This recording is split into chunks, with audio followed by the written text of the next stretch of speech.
পাহাড়ের এক প্রত্যন্ত গ্রামে থাকতো সোহান নামের এক তরুণ। ছোটবেলা থেকেই গরিব, কিন্তু মাথা খাটিয়ে সমাধান বের করার অদ্ভুত ক্ষমতা ছিল তার। সোহানের বাবা ছিলেন একজন কাঠমিস্ত্রি। জীবনে বেশি পড়ালেখা হয়নি, কিন্তু বুদ্ধিমত্তা দিয়ে সবাইকে সাহায্য করতেন। বাবা সবসময় বলতেন, বাবা, বড় হলে পায়ের জোর তোর যতটা দরকার, মাথার জোর তার চেয়ে বেশি দরকার। একদিন খবর এলো, পাহাড়ের নিচে নতুন একটি রাস্তা হবে, যেটা বাজারের সাথে গ্রামকে যুক্ত করবে। সবাই খুশি, কিন্তু সোহান টের পেল অন্য সমস্যা। নতুন রাস্তা মানে বাইরের বড় ব্যবসায়ীরা এসে সস্তায় মাল বেচে দিয়ে গ্রামের ছোট্ট দোকান বন্ধ করে দিবে। সোহানের বাবা বললেন, এবার তো শেষ। আমরা ছোট মানুষ বড়দের সাথে লড়াই করব কিভাবে? কিন্তু সোহান মনে মনে বলল, লড়াই না, মাথা খাটিয়ে টিকে থাকার পথ বের করতে হবে। সোহান ভাবতে লাগলো, গ্রামে একমাত্র বিশেষ জিনিস কি? উত্তর, পাহাড়ি মধু। এখানকার মৌচাকের মধুর স্বাদ আলাদা, কিন্তু কেউ বাইরে বিক্রি করে না। সে ঠিক করলো, মধুকে ব্র্যান্ড বানাতে হবে। সোহান সবাইকে বলল, আমরা সবাই মিলে মধু সংগ্রহ করব, সুন্দর বোতলে ভরে শহরে বিক্রি করব। গ্রামবাসী হাসলো। বোতল, লেবেল, শহরে যাওয়া, এত খরচ কই? সোহান বাজারের পুরনো বোতল কিনেছে, নদীর ধারে সেগুলো ধুচ্ছে। টাকা না থাকায় সোহান বাজার থেকে পুরনো কাচের বোতল কিনে আনলো। ভালো করে ধুয়ে শুকিয়ে নিল, গ্রামের এক বাচ্চাকে দিয়ে কাগজে রঙিন লেবেল আটকিয়ে দিল। হাতে বানানো ডিজাইন যেন গ্রামের গল্প বলে।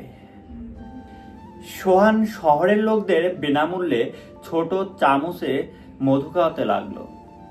লোকজন অবাক, এমন সুগন্ধি মধু তার আগে খায়নি। সোহান মিষ্টি হাসি দিয়ে বলল, এটা পাহাড়ের মধু, একদম খাঁটি। বোতলে কিনলে গ্রামের উন্নয়নেও সাহায্য হবে।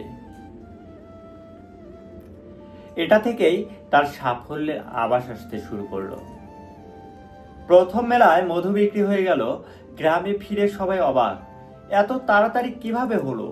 সোহান বলল, মানুষ শুধু পণ্য কেনে না, গল্পও কেনে। আমরা তাদের পাহাড়ের গল্প দিয়েছি। ধীরে ধীরে সবাইকে কাজে যোগ দিল। কেউ মধু সংগ্রহ করছে, কেউ বোতল পরিষ্কার করছে, কেউ বাজারে নিয়ে যাচ্ছে। এক বছরের গ্রামের আয় 3 গুণ বেড়ে গেল। একদিন একটি বড় কোম্পানি এসে বলল, আমরা আপনার মধু কিনবো, কিন্তু আপনাদের ব্র্যান্ড নয়, আমাদের ব্র্যান্ডে বিক্রি করতে হবে। সবাই লোভে রাজি হতে চাইছিল, কিন্তু সোহান বলল, না, আমরা মাথা খাটিয়ে নিজের নাম বানিয়েছি, সেটা অন্যকে দিয়ে দেব না। গ্রামবাসী প্রথমে ভয় পেল, কিন্তু সোহানের জেদের ফল তারা নিজেদের ব্র্যান্ডে বিক্রি চালিয়ে গেল। 2 বছরের মধ্যে পাহাড়ের আলো নামে গ্রামের মধুর ব্র্যান্ড পুরো জেলায় পরিচিত হয়ে গেল। গ্রামের রাস্তাঘাট উন্নয়ন হলো, বাচ্চারা স্কুলে যাওয়া শুরু করলো। জীবনে যত বড়ই বাধা আসুক, মাথা ঠান্ডা রেখে বুদ্ধি খাটিয়ে এগিয়ে গেলে পথ বের হবেই। শুধু মনে রেখো, হাল ছেড়ো না। মূল বার্তা, সমস্যা মানে শেষ নয়, শুরু। বুদ্ধি দিয়ে নিজের নামে আলাদা পরিচয় তৈরি করো। টিম ওয়ার্ক সাফল্যকে গতি দেয়। নিজের ব্র্যান্ড, নিজের মর্যাদা রক্ষা করো।